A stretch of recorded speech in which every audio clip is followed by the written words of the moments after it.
muting them. All right, so I'm going to start with the ground rule. Punctuality is one thing. I think I can still hear some background noise. So someone mic is not muted. Please, can we all check our mic? Can hear someone? Okay, I think that's coming from, let me check.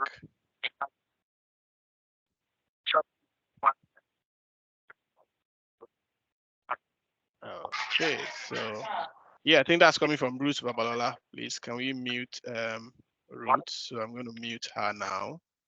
Okay, great. So I think she has been muted now. All right. Now, I'm going to start with the ground rules. So one of the ground rule is punctuality, and I think we did that today. So let's give ourselves a hand. There is some reactions button in Teams. You will see that reaction. You can kind of clap your hand. You can raise your hand. You can even give me some smiley face and all that. So can we locate the clap of hand features, and let's just clap our hand? Okay, yeah, great. I can see some people clapping their hand already. So we'll get used to the virtual world. All right, interesting. So now punctuality is one thing, and I think many of us are actually kind of punctual today. So a lot of us join earlier. I think almost like 100 people joined earlier, which make a lot of sense. Another thing we should also do is to have an open mind. Let's make sure we are here to learn, right? You are just here to learn.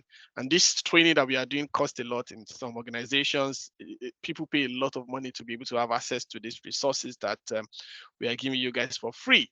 Now, one thing is we should also know that we should have one class, please. So we are all here to learn. We should respect each other opinion. That's another rule. Respect each other opinion. Even on WhatsApp, when you comment or you want to answer someone questions or you want to respond to someone, please, let's always do that with respect. Let's respect one another. Participation is also very key. All of us must participate. That's one thing. You should always participate. And if you participate up to like 80% of attendance, you're going to get a certificate at the end of this training. Now, don't be afraid to ask questions. I've tried as much as possible to answer some people question in the WhatsApp. So if you have any questions, please, you can probably ask your question in the WhatsApp group, or you can even ask in the chat here. But when you're asking your question, because a lot of people on this call, before you type your question, just put question at the top of it. So I can see, okay, this is a question, and I can quickly attend to that. Now, another thing is mute your mic always. We want to have a smooth running training session. So I will advise you mute your mic always. I also want to be sure, okay, so the session is recorded. So mute your mic always. So if you have a question and you want to speak, please raise your hand first. Then once you raise your hand, I can come into the chat and kind of allow you to speak so that we can hear from you. So this is our ground rules. Please, let's try as much as possible to or follow this ground rule. If you accept these ground rules with me and you are consenting to this, please type yes in chat. Let me be sure we are all on the same page. If you all agree with these ground rules and you are consenting to this, please type yes, yes, yes, yes, yes, or no in chat so I can know at least you consent to this. Okay, great, great, great. All right, so I like you guys' energy, a lot of energy. All right, great. So I'm going to start by giving you a quote that from Brian Harbert that says that the capacity to learn is a gift. The ability to learn is a skill, and the willingness to learn is a choice, right? So if you have a capacity to learn, it's actually a gift that you have. And for you to be in this workshop, I think you have that capacity to learn. A lot of people have their own story, and a lot of people always feel that learning is stressful probably because they are not seeing the return immediately, right? But learning is stressful at a point. But when you start seeing the return of that learning, I think they will just be sweet. The ability to learn is also a skill, and the willingness to learn is a choice. So for you to be here, I think that's also a choice, and for you to want to improve yourself, I think that's also a choice. Now let me give you a little slight story about how this gets started. Please, if your mic is not muted, kindly mute your mic always. A little bit of story of how this started. So for me, I studied estate management. I'm sure most of you will be like, wow, so what are you doing in IT, Wale? So I studied estate management during school days. I think what I do mostly is measure properties, do some kind of valuations. But I always have this interest in tech that I really want to go into tech. I want to go into tech. So during my NYC period, I was doing a lot of research on how I can kind of venture into tech and see how I can kind of improve on myself and then just go into tech. So I keep on learning. I started learning. I started volunteering for many things. I was learning. And I was lucky again. I got signed up into a company called D Brown Consulting. My boss, David Brown, I'm sure some of us will know him. He's a great guy. And I learned a lot from that man. So I learned a lot, right? So my learning was kind of, I just want to learn. I just want to improve on myself. And I keep on learning, keep on learning. Today, I'm happy to tell you that I'm one of the 3 or 4 Microsoft data platform MVP in Nigeria. Just 4. I think we just have 4 data platform in Nigeria. And I'm happy to be one of them. So ever since then, I've always want to try and give back to my community, because if we can give this opportunity to the core members, they can kind of venture into IT or tech very easily, and they can kind of find job. There's a lot of people that finish NYC, and even after their NYC, they are still looking for sales job or even customer service job. Those jobs can give you more than 200, even if you improve, or let's say they promote you, the max is 400, right? That's the salary you can get. But if you venture into tech, I can tell you, bona fide leader, your 3 years of learning can give you a job of 4.5 million naira per month. So that's what tech can bring to us. Now, this is me. My name is Adewale Yusuf. I'm a team lead of BI analyst at D Brown Consulting. I'm a Microsoft's most valuable professional. I'm also a Microsoft certified trainer. I have 6+ business intelligence experience with Power BI. I'm a Microsoft certified trainer. I was awarded Microsoft MVP for 4 years and still running now. I've trained over 3,000 participants, including senior management on Power Platform tools, big data, office tools, and I've built a lot of robotics analysis system for clients across the world. And I also lead the Nigeria Power Platform user group. I'm part of the convener and lead. So that is me, and I am the host of this workshop, and it's nice to meet you all. I'm sure I've met 1 or 2 people, probably physically or maybe online, but if you have not met me before, this is me. You can connect with me on LinkedIn, Adewale Yusuf. You can go to my Twitter page and follow me there at Adewale Analyst. I also have a YouTube page, which I'm going to give you guys access to later, because at the end of every workshop, we're going to record a video. We're going to record this session and put it on that YouTube page, so you can always go back there to review. And also a challenge we keep on coming at the end of each phase, which is like Excel challenge, Power BI challenge, like a competition actually. And then I'm going to record a video, a step-by-step video on how you can participate in that challenge. And whoever won that challenge among of us is going to get an amazing gift or even a job opportunity after your NYC. Never can tell. Now, meet our team. I'm sorry I didn't update this picture. So this is myself. I'm the host. Pelumi Arushayi is the moderator, and also Joseph. So the pictures you are seeing are not them. Sorry, I didn't update this slide before we start. So I'm going to update this slide by tomorrow when we are starting the session. So Pelumi and Joseph, if you're on the call, can you say hi to our people? Just a little bit of hello.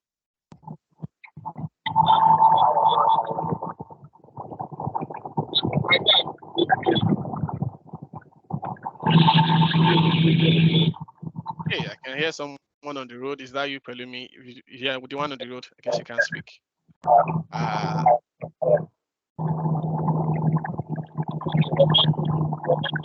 Okay, I think that's definitely Pelumi. So there's a lot of noise coming from your background, so you can mute your mic. All right, so Pelumi and Joseph, those are your moderators. They'll be here. And one things I've think about this year is to bring some amazing people in the community to come and speak to us, because people don't want to venture into maybe data analytics, or let me say tech, because they don't see people to hold their hand. A lot of people need mentors. A lot of people need somebody that can assist them, right? That's why most people find it difficult in venturing into tech. Now, I've bring some industry experts that are my friends or the people I've trained in the past. I've also brought them to you to come and kind of share their experience with you guys. Fatai Soni is a very, very experienced guy in very big. He's a senior data like Realans. Sorry, I think I forget the name of the company.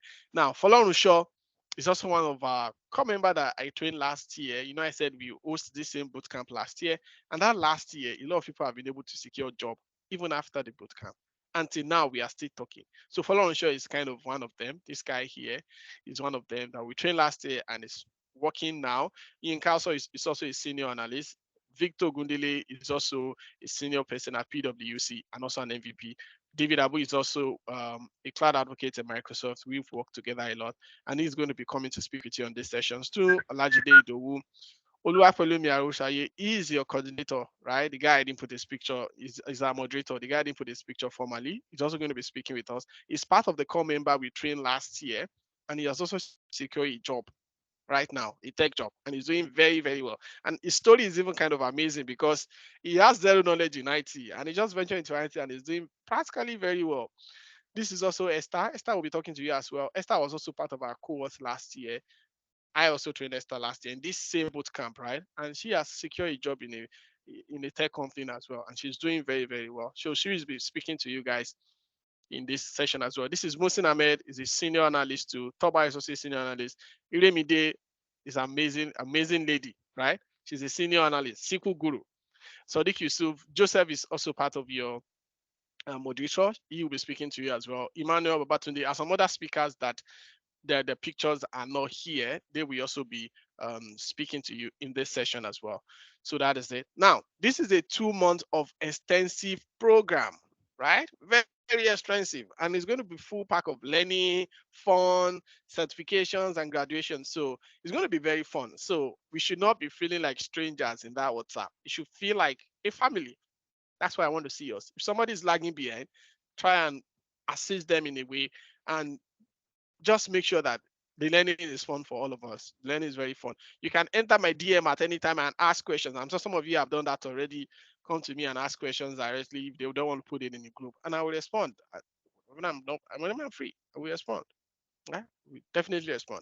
So it's a 2 month intensive program. You have access to me practically. You can ask any questions within these 2 months. You can learn anything. You have certifications. There's also going to be a graduation and all that. So that's the 2 months of intensive program, which we just venture into. So what are you going to be learning in this session? You're going to be learning the data literacy, which was what we are starting with. You're going to be understanding the data fundamental. You'll be learning Excel, right? Because Excel is also a powerful tool. Many people doesn't want to venture into it, but Excel is a powerful tool. You'll be learning how to demystify Microsoft Excel. You'll be learning Power BI and how to master Power BI for analytics. You'll also be learning SQL, right? And how to understand SQL fundamentals. You'll also be learning Fabrics, which is talking about analytics skill, which is how you can take your analytics skills to the next level, right? You'll be learning all these amazing technology for free. Please, can we give a round of applause to our host again for that? So for us to be learning all this for free, right? So it's going to be an amazing learning session. All right. So what does our timeline look like? So this year we kind of look at the timing, and because a lot of us were busy this year, and myself personally, we host this workshop. I think earlier last year. I think around probably June or August last year. But this year we started in September, due to because some probably some things that I have personally that have been going on the background. So we are going to start today, which we've started already, and we're going to run every Saturday and Sunday till 29th of October. On Saturdays, our session is going to be 2 to 3, and on Sunday is going to be 4 to 5. Please always mark your calendar. Go to your Google Calendar or any calendar on your phone. Put it there that you have a class every weekend from now to the end of October. And if you can kind of do this, I'm sure you'll be a pro. Right? You'll be a pro. You can learn from all these industry experts. You'll be a pro, right? So this is how our work shop schedule is like. I've shared this on the WhatsApp group. So for those that are not on the WhatsApp group, make sure you find a way to join the WhatsApp group. This is our schedules look like. We're going to start with introductions to workshop and getting started with analytics today, which will be facilitated by myself. Tomorrow we'll be having a session on Excel essentials, mastering the spreadsheet basic, which will be facilitated by Sadiq Yusuf. The session is going to be 4 to 5. Like I said, Sunday is 4 to 5, Saturday is 2 to 3, right? So this is the workshop schedule. It's also on the WhatsApp group, so you can have access to it and just see what we'll be teaching you. So how to achieve our goal? We're going to start. I'm going to bring industry experts, like I said, to take some sessions. I'm going to assign some Microsoft Learning parts to us. I'm also going to give us a lot of assignments, right? Even though I'm bringing some people to come and speak to us, I'll be with you, giving you a lot of assignments that can help you. Project activities, challenge, and competition. This is what's going to make this learn fun. There's going to be a lot of competition, right? At the end of the Excel, we do an Excel challenge. And then of Power BI training, we do a Power BI challenge. And wherever I won that challenge, there's a lot of gifts. I don't want to mention the gift now because if I mention it now, the competition will be amazing, right? So there's going to be a lot of challenge and competition. Then another thing we should always do to achieve our goal is to always make a tweet about your learning session. Like today, right now, we should all make use of social media. Let's go online. After the session today, tweet about one key thing you learn about these sessions on LinkedIn, on Twitter. You can tag me on LinkedIn. You can tag me on Twitter. My Twitter handle is at Adewale Analyst. Let me put that in chat at Adewale Analyst, right? Adewale Analyst. That's my Twitter handle. And you can use an hashtag analytic Corper workshop. Analytics Corper workshop. Right. You can use that hashtag for those that are tweeting or you are putting it on LinkedIn or anywhere on your social media, and you can tag me. One thing you learn about this session. Then free courses will be assigned to us. Aside from the physical sessions like this, I'm still going to give us some free courses that we can kind of use as well so that our learning can be fast. Before you finish your NYSC, you should be a guru. Any company, you should be able to enter any company you want. You should be like a hot cake. You should not be begging to enter a company. They should be begging to have you. All right. Now, let the world know about what we are doing here. I've mentioned it. Always keep posting about your learning. Keep posting, because community can't do it alone. So you have to kind of engage yourself with the community. Keep posting. Let people know you are doing something amazing online.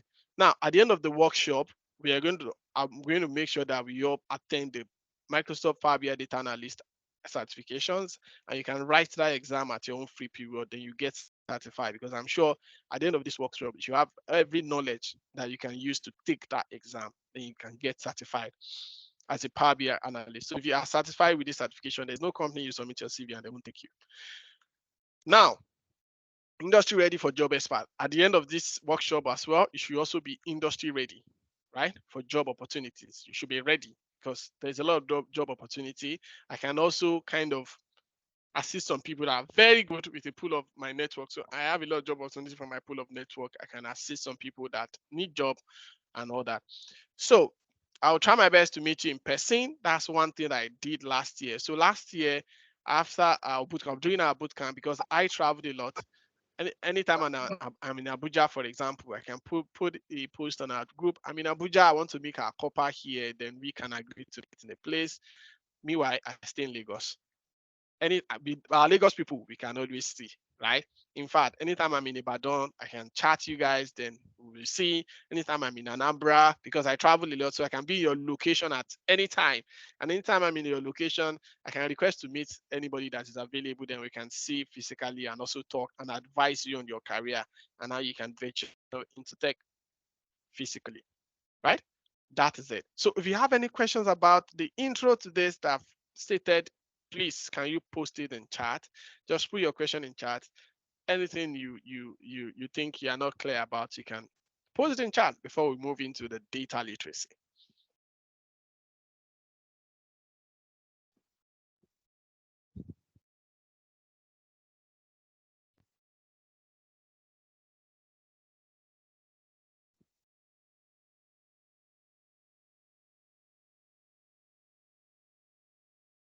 Okay. Certification is paid. Yeah, it's paid. I think it's like $80, $80, right? But I don't want to promise now. For the competitions, for those people that are winning one or two competitions, if I have some vouchers, I can actually give you the vouchers to write the certifications for free. So engage yourself in the competition. That's like another benefit you can earn as well. The vouchers to write it for free without paying the $80 for Microsoft.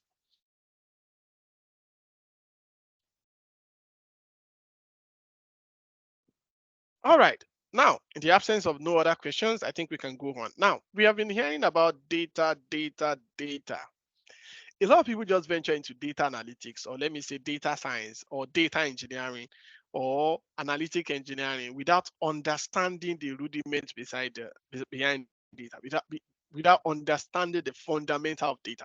Now, when you don't understand fundamental of data, there's going to be a lot of problem in your joining. And that's why I'm starting with the data literacy, because you need to understand why some things happen and why some things occur. Now, when you understand the why, it's easy for you to kind of provide a solution. And that's what data literacy is all about.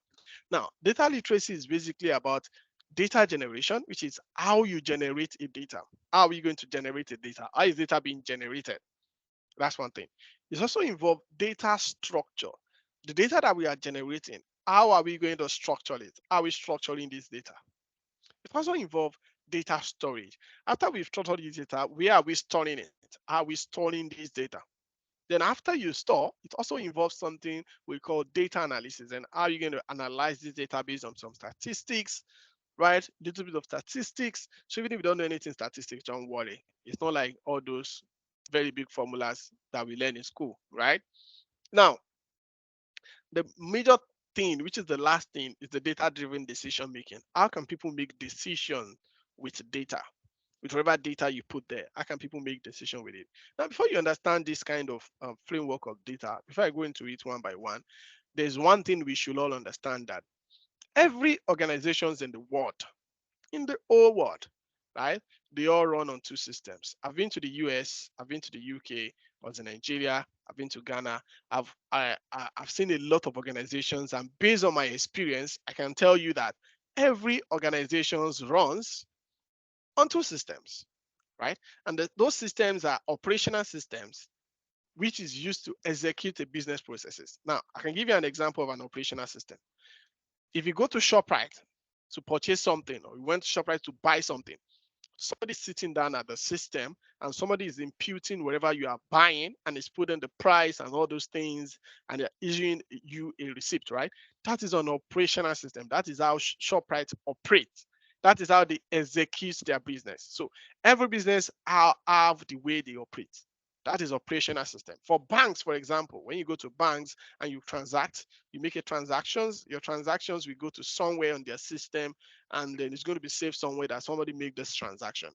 That is the way they operate, right? That is operational systems. So that is how people execute their business processes. Another systems that people run on is called analytics system. Now, if you don't want your business to die, you need to kind of query your business. You need to evaluate your business. So you went to ShopRite, you make a lot of purchase. Now the owner of the ShopRite needs to kind of see, how many sales do we make this week? How many sales do we make last week? How many sales do we make last year? How many sales do we make last year? Last 2 years. Now let's compare our sales last year versus this year. Let's see some kind of our customer feedback. Let's see different things, right? That is called analytics system. So we use that to evaluate the business processes. So every business in the world needs these two systems. That's one thing you should understand, that no matter organizations you are joining in the world, as a data analyst or a data scientist, you can work anywhere. You can venture anywhere in the world. And that is why this test skill is very important, because you can venture into any organizations because they all run on two system. They will have an operational system and they will need an analytics system. An analytics system is what you use to evaluate your operational system to see, how is my business doing? Is this business moving forward? Are we making profit? Are we making revenue? What do we need to do better? How do we make an informed decisions, right? So those are the two systems that every organization runs: operational system and analytics system. Now, example of operational systems are some off-the-shelf systems. It can be SAP, Oracle, Dynamics 365, even a swap card, or even Teams that we have now. It can be a custom-built system by a software developer. So those are operational systems. Now, analytics system can be a self-service BI tool like Power BI, which is the one I said you guys should download. It can also be a bespoke or customized systems. It can be even your old Excel. It can be Tableau. It can even be Excel. Can kind of build an analytics system in Excel as well, right? So please mute your mic. I don't know who is this person that came in now. Thank you, please. This person is even fighting in their house. Spelumi, if you can just stay alert, can you help us mute whoever is unmuting their mic? Please remember, mute your mic always. If you try and disrupt the class twice, we may need to remove you from the session. All right. Now, I've mentioned two kind of systems that we have. We have the operational system and we have the analytics system. Now, when it's come to data generation, a lot of people have the way they generate data. I've made an example for you of a system where you go to ShopRite, somebody just come there and they input data. Sometimes data generation is not just about let's generate data. You have to think about it. Now, I want you to look at data. It's everywhere. And I want to look at this dashboard that I built. I think I built this dashboard like sometimes in 2019 to 2020 when there was a COVID period. I built these dashboards that TVC News was using. Then, this is the dashboard I built. Then TVC News was using this dashboard then to kind of report their COVID cases. Now, if I may ask you a question in chat, this data that you can see here that we are kind of being an informed decision with it, how do you think this data is generated? Type it in chat. How do you think it's generated? Type in chat. Don't unmute your mic. Just type in chat. How do you think it's generated? Type in chat. Type in chat.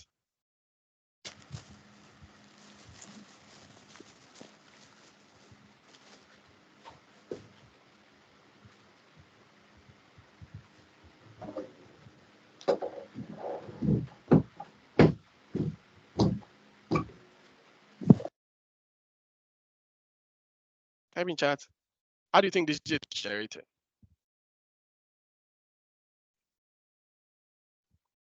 Okay, somebody says survey some of the internet from the NDCC portal, the personal information severe people.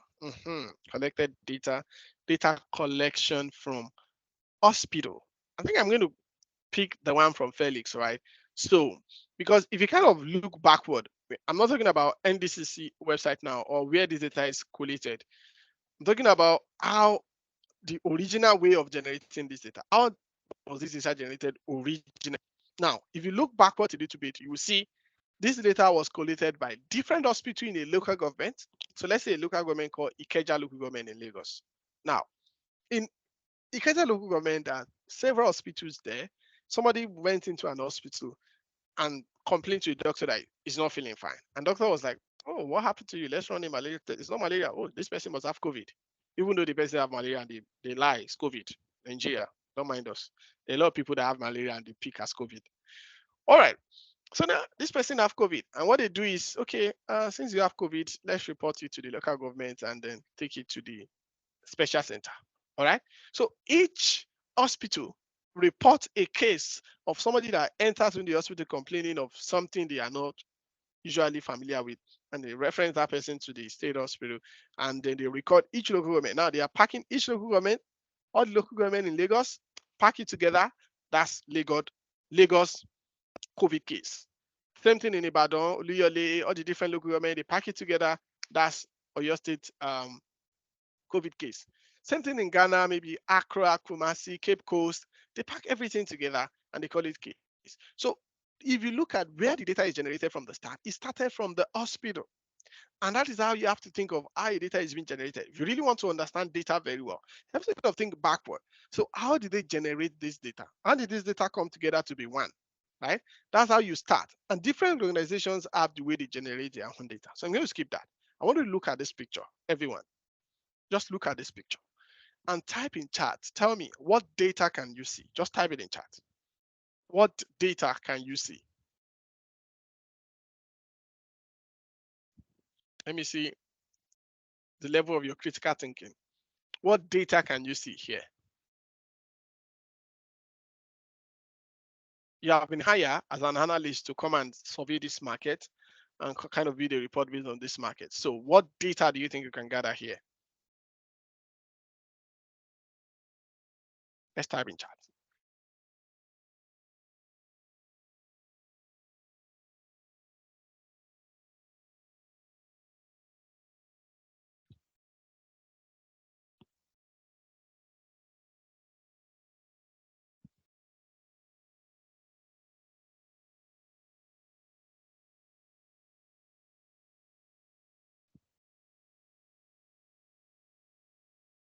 Okay, let's type. I can't see any response from anyone. So what data can you see?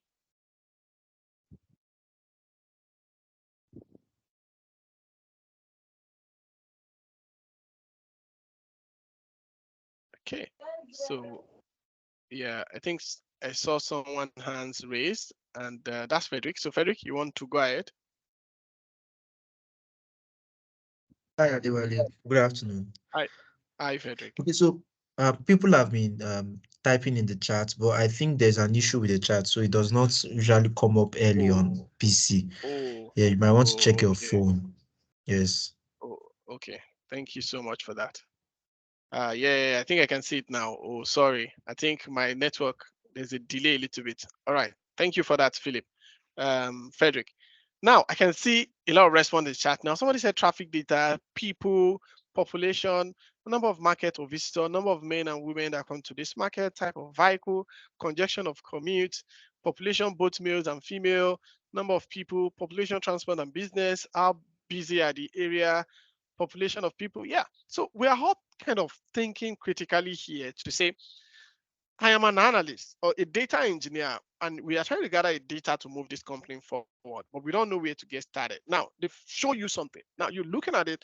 What data can I generate from this place? We're not even talking about analysis right now, because for you to do a perfect analysis, you have to understand the data bit a little bit as well. And that's why I'm taking you to this route. Now, some of us see population. In fact, somebody said business. Business. In fact, let me start from business side. If you have to set up a business in this area, what type of business will you set up based on the data you can see? What type of business will you set up based on the data that you can see? If you have to set up a business. Okay, somebody said street food. Street food. I'll just be selling food. Okay. So looking at the people that are here, how many of them do you think will enter your shop and hit? All of them? Because I can see some people wearing suits. I don't know. I can see somebody carrying nylon. So Frederick also say clothing. Hmm. Clothing may kind of be good. That's because based on the survey, based on what I can see here, actually, there are more people selling clothes. That's funny, and that's also from also saw transport, food, pure water, boutique. Because a lot of people here are selling clothes, so this is like a clothes market. So which means many people come here to buy clothes. Hmm. Okay, now this is how a discussion of data generation is being done in many organizations in the world. So they start thinking, okay, so what data can we generate from here? I am in operation department. What data can we generate to move our operation forward? I'm in HR department. What data can we generate as HR to make our HR move forward? I am in sales department. What data can we generate in sales to move sales forward? I am in hospital. I work in an hospital. What data can we generate in an hospital to move this hospital forward? I work in a transportation company. What data can we generate?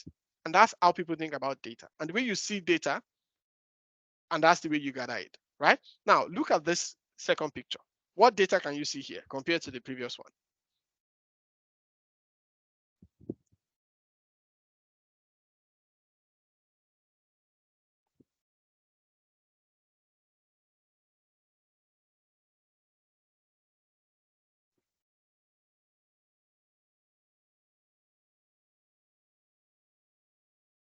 Yeah, vehicles, car, buildings, moving cars, just traffic, number of cars, transportations, right?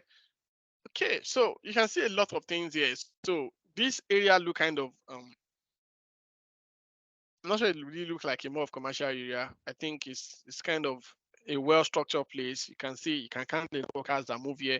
There are even some artificial intelligence now that can count the number of cars that move right in a particular location at a particular time. So if you have to set up a business here, what business will you set up in this place?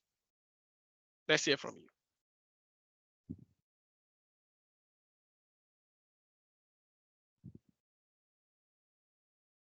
Okay, somebody said my network is bad. Please, others confirm you can hear me clearly. Is that my network or the person network?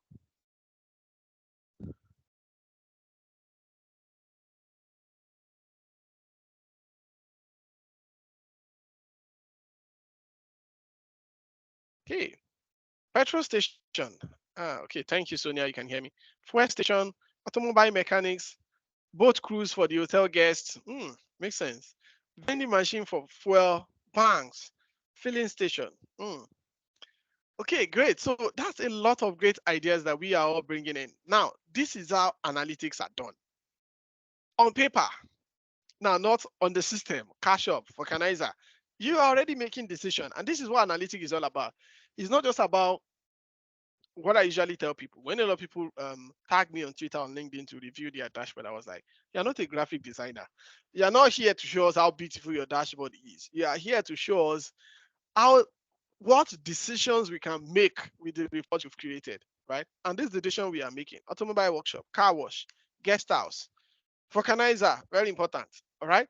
So this is analytics, and that is how you start from. Okay, so how do I generate data? And after generate data, what informed decisions can I make with this data that I generated? And that's how data generation is being done. Anyway, now let's talk about storage. Now that you think about how you can generate a data, another thing you will now start thinking about it: how will I store it? Where will I store it? Right? So there are a lot of ways you can actually store data. You can store it on prem and on cloud. I'm sure most of us have heard what on premises and cloud means, and we are like, what is on premises? What is cloud? What is on premises? What is cloud? Cloud storage and on premises storage. Now, let me break it down for you. It's simple. On premises storage is just a storage on premises. I don't want to use that English. Example I can use for that is you have a laptop in your house, a laptop, right? You put all the data as you have on those laptop, you put that in that laptop. You did not upload that data online. That data is regarded as on premises. Now, for a very big organizations, they have a storage like that. So those that study computer science, you know what different storage means. So that storage, I can use hard drive for some of us that didn't study um, um, computer science. An example is like an hard drive, or let me say flash. You put a data inside that, you didn't put it online. So that is sitting somewhere in your house. That is why you can see a sign of house here. That is what an on-premises means, an on-premises data storage. So you store a data in a local storage. It's not online. Now, cloud storage is the data you stored online. And online simply means that, and let me give you an example of what an online storage is also all about. All data is on premises. Now, there is a lot of companies like IBM, Microsoft. What they do is that they will get a lot of storage machine, or let me say computers, a lot of computers that have big storage, right? They will now sell that storage for you to store your data, and they regard to that storage as cloud, right? Once they sell that storage for you to kind of put your own data, you now buy some gigs or some storage from them. Same thing as Google, we will give you 15 gig for your Gmail. And when you use more than 15 gig, they tell you to come and buy more storage, right? So they have a storage somewhere where they are saving that, right? So you are now buying their storage to put their data on your own storage. That is why a lot of people are scared of putting their data on the cloud because of all these cyber securities and the likes. But some organizations here have a lot of securities to back up their data. So that is how you can save your data, whether on premises or on the cloud. Yes, yes, to answer your question. Now, whether it is on premises or on the cloud, right? You can still connect to that data as an analyst, right? See this person as you. So you can still connect to that data set and do some reporting with it. And there are different type of databases. There's now I want you to type in chat, which of these database on my screen can you recognize? Which of them do you know or you've seen before or that you can recognize? These are different type of data sources or where you can store your data. Data storage. Which of them can you recognize? Just type in chat. Which of them can you recognize? SQL, Facebook, Microsoft Access, Facebook, Excel. Okay, great. All of them are regarded as a storage. Even Facebook is a storage because they are storing your data there. And that is why Facebook can remind you after 3 years or 4 years that you uploaded a picture 5 years ago. That's because they store it, right? They store that data. And that's why they can remind you about that pictures in 5 years or 6 years later. So all these are regarded as example of a storage.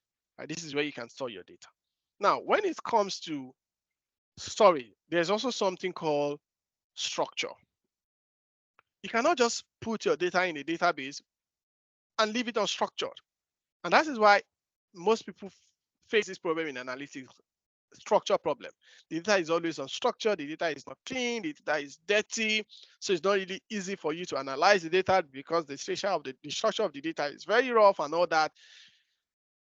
Many people face the problem of structure, right? But we have looked at the data and we hear a structure of data should not look like this. A structure of data should look like this. This is a bad structure data, and this is a good structure data. And these two data are the same, right? It's just the structure that is different. So a bad structure and a good structure. A bad structure and a good structure, right? Now, we at D Brown Consulting has come up with a 7 golden rule of data management. D Brown has come up with 7 golden rule of data management that can help you structure your data perfectly. And I'm going to give you guys the rules, those 7 rules. So make sure you note it down somewhere, right? The first rule is you must not have an empty column anywhere in the data. If you want to structure your data very well, don't have empty column. So empty column is an example of the red. And you see that red that I'm showing there? So if an entire column is empty, that is regarded as empty column. So it's a bad thing to have. So make sure you don't have empty column. When you have that, you're kind of separating your data. That's what you're doing. So no empty column. That's rule number 1. No empty column. Rule number 1. No empty column. Now, rule number 2, no empty rows. Empty column and rows are different from cells. You can have an empty cells, it's not the same. But empty row and empty columns, those are same, right? You should not have a row empty across. Look at this row 8. It is empty across, right? So you should not have an empty rows like this. When you have an empty rows, you are separating that data. You are saying this data is different from this data. So when you have an empty row in your data, before you start analyzing it, get rid of that empty row because it's going to cause a lot of problem. Now, rule number 3 is all dates must be in a single column. You must not spread your data across like, look at this, January, February, March, April. You can do this in your report. It's fine. It's not a sin inside your report. But in data, when you are structuring your data, you must always have your data in one single column like this, right? Because the way data is stored in record and transactions. I can use record or transactions. What I mean by that is the transactions that happen on these dates, in this location, happen here, here, here. So transaction is always like this, right? So if a transaction is always like this, then your dates should always be in one single column, right? Make sure you don't scatter your data across. If you do that, that's a very bad structure of storing a data. Now, all column must have its own unique column. Don't also spread things across like this. Anything that is unique must have their own column. Line of business, all these things that was scattered here, service plan, part, copy, sale, they are regarded as a line of business or product. They should be put in a column called products. If you have region, don't scatter it around. Put it in a column called region, right? All column must have its unique data type. Every unique data type must have their own column. It's the same thing as that. Now, rule number 5, no total or subtotals anywhere in your report. In your data, I mean. In your report, you can have total, you can have subtotal, you can have total, you can have grand total. But in your data set, don't put total or subtotal anywhere. I have one of my students that have got sacked because of this rule. We went ahead and analyzed a report for an organization. He forgot that the subtotal was hidden in between. Now, when he summed up the revenue was give them high number. So he reported that the company make 100 millions. Meanwhile, they make only 60 millions. So they throw a party. After the party, people now notice, oh, wow, what's going on? Where's this money? So they started doing the reconciliations with the finance department. After doing some reconciliation, they find that the company only makes 60 million. So where do you get your 100 million from, sir? Where do you get the 100 million from? I got it from analyzing the data now. I got the 100 million from there. So then I started looking at the data. So the guy did not know his top total was hidden in between the revenue. So he summed up the revenue and he made 100 million. Sorry. We are sorry. Come and be going, sir. That's how they sack the guy, right? So this is an extremely important rule. Don't miss it up. In your data, no total or subtotal. That's rule number 5. Rule number 6, no obstructions around your data. There should be never be an obstructions around your data. Obstructions means things that are not part of your data should not be included in your data. In that simple English, things that are not part of your data should not be included in your data. Like what you can see to the right. How is this? You just want to type this. This can be actually be a unique column called maybe status or comments. But if it's not part of your data, don't put it there. It's an obstruction. So it's regarded an obstruction. Rule number 7, single row of headings. You must always have one row of headings. Your heading should not be more than one. You must always have one row of heading. If you have 2 rows of heading, you have created an obstruction. So a table should always almost have one row, or even a data should always have one row of heading. So don't have more than one row of heading. Now I want you to type in chat. Which of these rules do you think is the most exciting for you? Which of them do you think is the most exciting for you?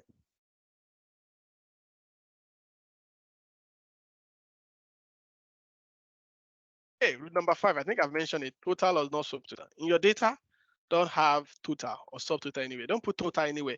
Just leave your data as it is. You can have total or subtotal in your report, right? But in your data, don't have subtotal or total there. That is it. So which of them do you think is the most exciting for you? Type in chat. Let me see.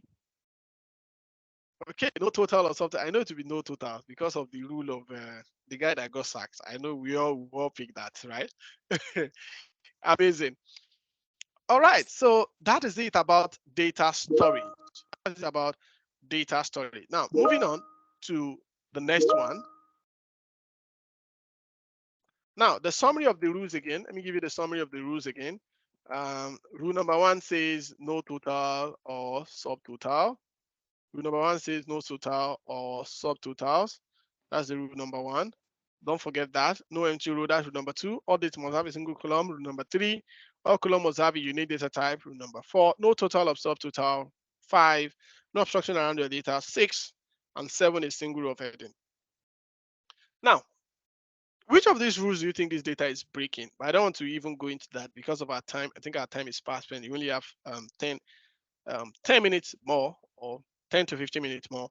Now, to clean the data, let's assume the data is dirty. There's something called ETL. ETL means extract, transform, and load.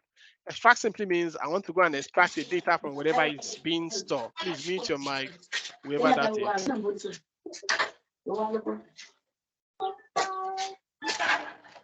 Hi, Blessing. Please mute your mic. We can hear you.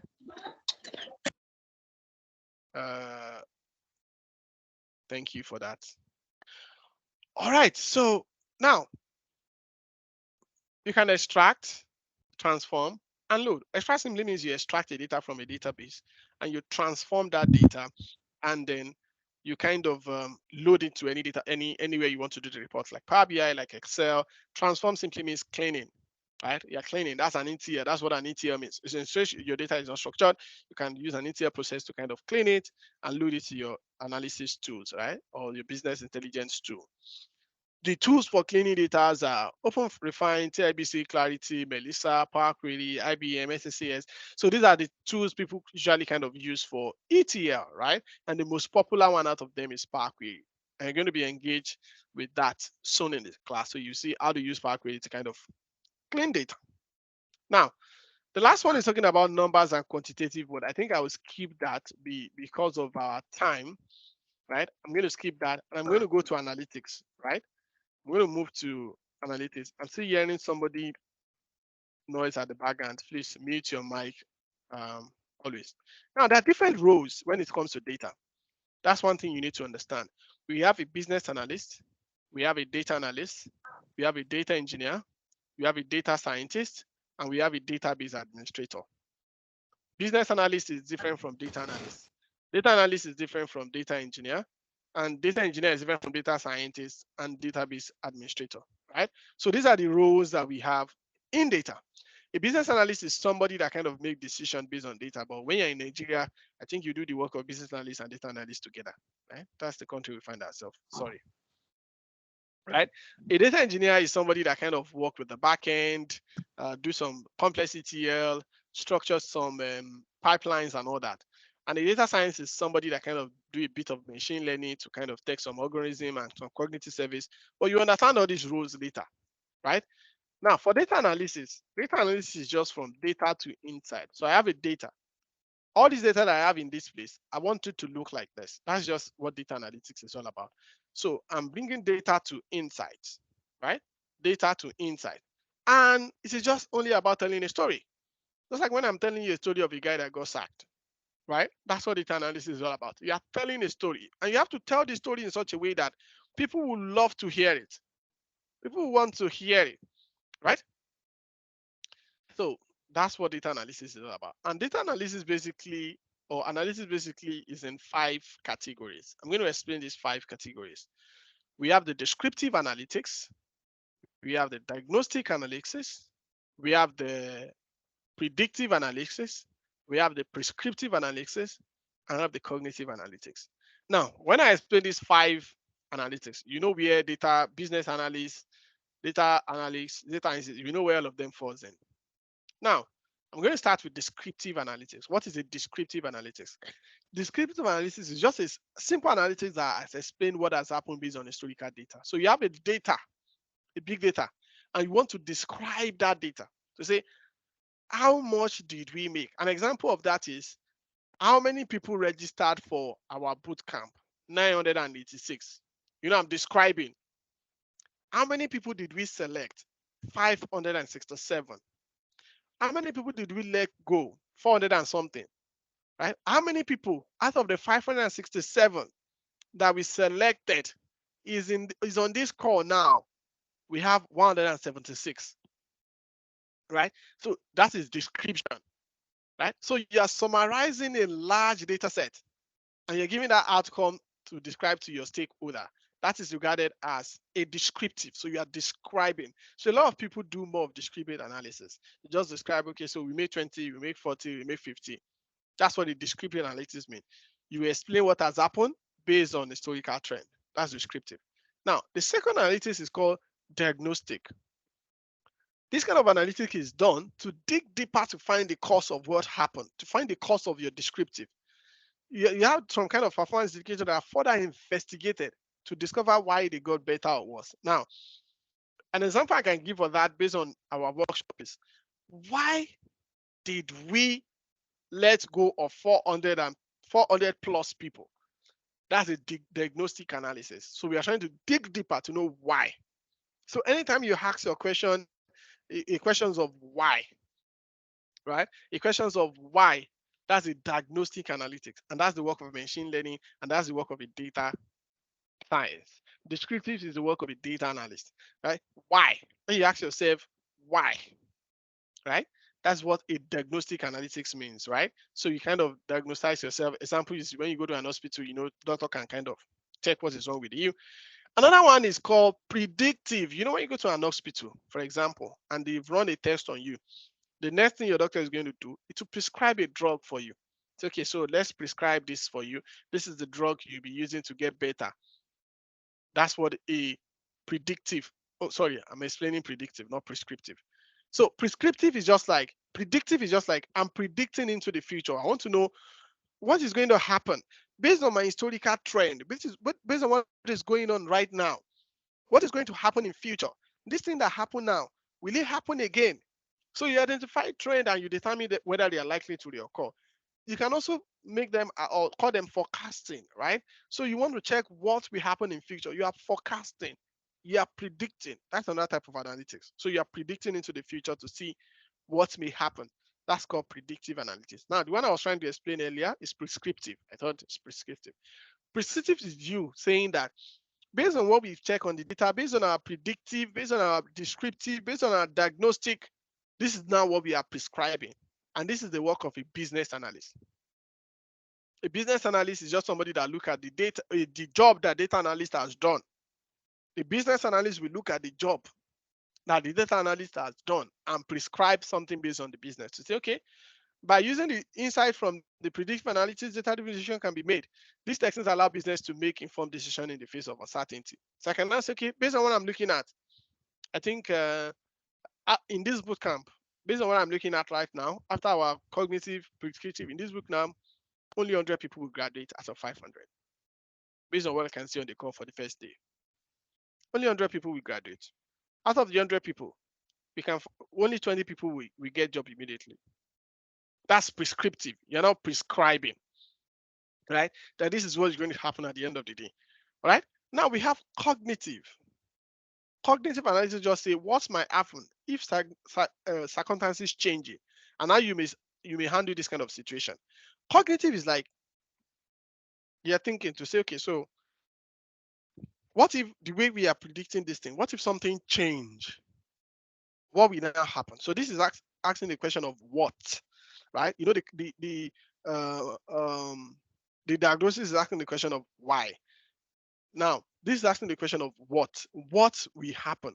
So if something change, let's say in this class now, we change from Zoom, from Teams to Zoom, what will happen if something change?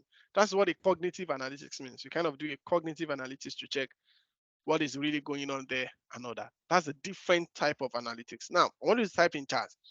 Which of these analysis do you think is the most important? Type in chat. Which of them do you think is the most important before I round up? Which of them do you think is the most important?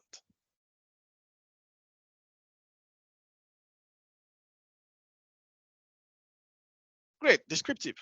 Descriptive, meaning descriptive from Agile, Gloria,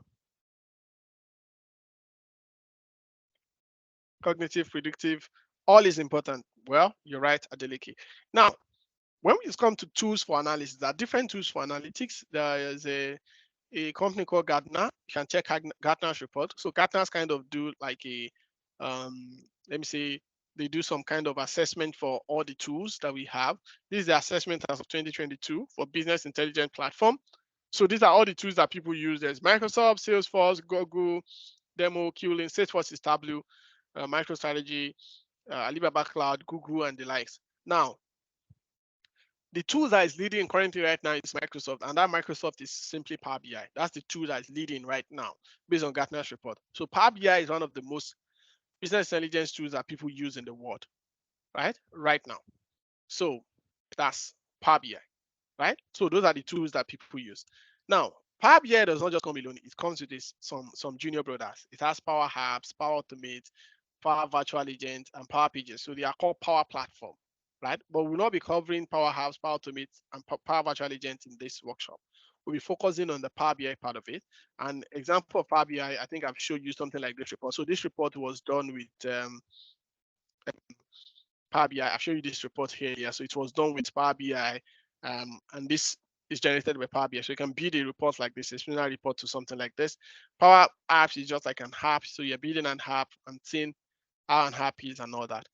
So Power Automate is automation of different workload, and you're automating different things, but that's not part of the agenda for this class. And Power Virtual Agent is you building a chat bot and all that. So basically, that is where I'm going to stop in terms of data literacy. So I want to talk about statistics, but I will do that later.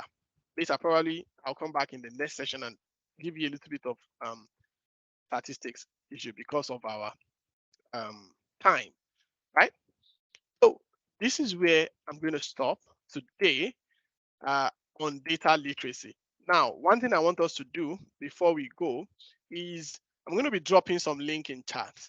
The first link I'm going to drop is the YouTube channel, because this is where the recording of these sessions will be dropped, right? This is where the recording of this session will drop, and the recording of the session will be dropping at least 48 hours after the session.